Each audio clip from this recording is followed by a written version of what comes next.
Nous allons revenir sur nos codes R pour les débutants. Nous allons travailler sur nos données data test qui ont déjà été importées sous R et poursuivre avec une description plus approfondie et puis une identification et quelques tests d'hypothèses. Pour décrire la structure globale de notre jeu de données, on peut utiliser une commande structure qui permet de connaître rapidement les types de variables. Alors, cette commande-là, c'est str data. Alors, on place le curseur au début de la commande et on fait un contrôle R et on envoie le résultat, ou alors le code programme à l'écran. Nous voyons qu'il s'agit d'un data frame, puisque R reconnaît les jeux de données comme des data frames. Il y a 5 observations, c'est-à-dire 100 individus et 12 variables. Nous les avons identifiés précédemment par nrow et ncol. Il y a des identifiants numérotés de 1 jusqu'à 100. Il y a l'âge des participants qui est quantitative continue. Il y a un stress et un score qui indique le niveau de stress. Également, il y a le sexe qui est ici codé comme des valeurs entières en 0 et 1. Il y a le niveau d'éducation qui comprend les modalités secondaires, supérieures et autres. Il y a la vaccination qui est le statut vaccinal. En fait, ce sont des données fictives qui ont été simulées pour la circonstance. On a une variable présence qui donne le nombre de présences à, à un coup, par exemple.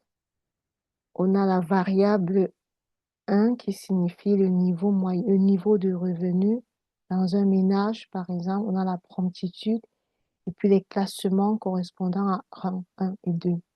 Nous avons ici essayé de prendre un ensemble d'exemples pour illustrer les différents codes avec R. Donc, deuxièmement, nous allons continuer à faire un histogramme. Nous rappelons que l'histogramme est une technique visuelle qui permet de regarder la distribution d'une variable quantitative continue unique. Nous avons ici, toujours dans notre éditeur de R, ce commentaire fait un histogramme pour une seule variable. C'est la commande hist que nous allons tout de suite mettre à l'écran. Donc, dans cette commande-là, on applique à l'âge qui est notre objet qui contient la variable âge.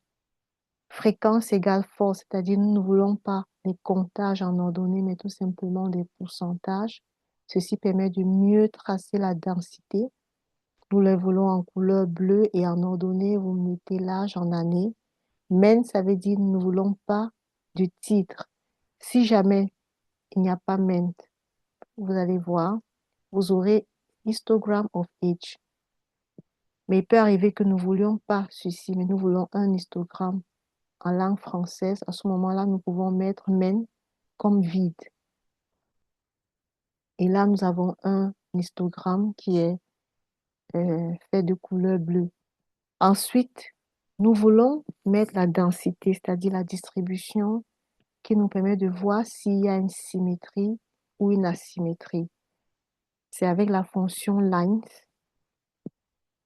c'est-à-dire lines density de âge. Et pour que cette fonction-là marche, il faudrait qu'au départ, nous ayons en ordonnée la densité qui est donnée ici par la fréquence égale false. Nous avons donc une densité ici qui nous donne une distribution, on va dire symétrique. On voit, elle est symétrique. Après, il faudra tester pour voir si elle est normalement distribuée. C'est une distribution normale, ça se voit. Mais après, il faut tester pour voir si elle est normalement distribuée. Et ça se fait avec la fonction Shapiro ou en faisant un test de Kolmogorov-Smirnov en identifiant si c'est une distribution symétrique, normale ou pas. Donc voilà, ça c'est pour un histogramme pour décrire une variable quantitative continue. Nous voulons à présent faire le croisement entre deux variables qualitatives et donc faire un tableau de contingence. Toujours précédé de dièse, nous allons inscrire ici notre commentaire, faire un tableau de contingence entre deux variables qualitatives, deux variables purement qualitatives. Il ne s'agit pas des valeurs quantitatives, discrètes, mais des variables qui sont purement qualitatives. C'est à vous de le dire. Dans notre base de données, nous avons par exemple la variable sexe et la variable promptitude. Et c'est avec la commande table que cela se fait. Donc, un table de sexe et de prompt nous renvoie ce croisement. Et les modalités ici, c'est à l'utilisateur de savoir qui est 0, qui est 1, qui est 0, qui est 1. Est-ce que 0 représente les hommes ou est-ce que 1 représente les hommes? Il faut spécifier. Est-ce que prompt égale 0 représente ceux qui sont réellement prompts ou non? Donc, la connaissance du sens de ces modalités permet de pouvoir faire un test, soit du Fisher, soit du Kikare. Pour faire un test du Fisher, nous allons mettre ici, faire un test de Fisher ou Kikare. Nous allons commencer par le test du Kikare. Pour cela, nous allons mettre dans T notre table pour ne pas réécrire l'ensemble du code.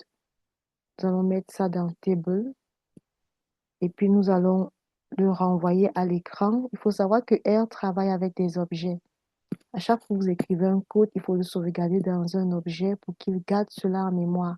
Donc T, c'est notre table de contingence sur laquelle nous allons faire dans un premier temps un carré.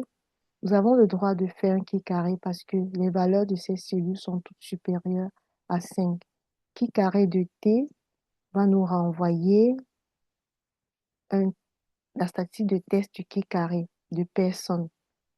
Ça nous dit tout simplement s'il y a une indépendance entre le sexe et la promptitude. C'est un test non paramétrique d'indépendance. La statistique du Kikari nous donne par x square de 7,01 à degré de liberté de 1. Je rappelle que ce degré de liberté, c'est le croisement entre le nombre de degrés de liberté de la première variable moins 1 multiplié par le nombre de degrés de liberté de la deuxième variable moins 1, c'est-à-dire 2 moins 1 multiplié par 2 moins 1, ça fait 1. Et la valeur théorique, c'est 3,84. Et lorsqu'on la compare à 7,04, elle est très inférieure. Donc ici, on va rejeter l'hypothèse d'indépendance. Et cela se voit avec la pi-valeur. Quand la pi-valeur est inférieure à 5%, on rejette l'hypothèse nulle. Et ici, c'est l'hypothèse d'indépendance entre le sexe et la promptitude. Et là, on voit que ce test du Kikare montre qu'il y a une dépendance, une forte liaison entre le sexe et la promptitude. Donc voilà pour ce qui concerne cette deuxième partie de visualisation et de test pour tableau de contingence.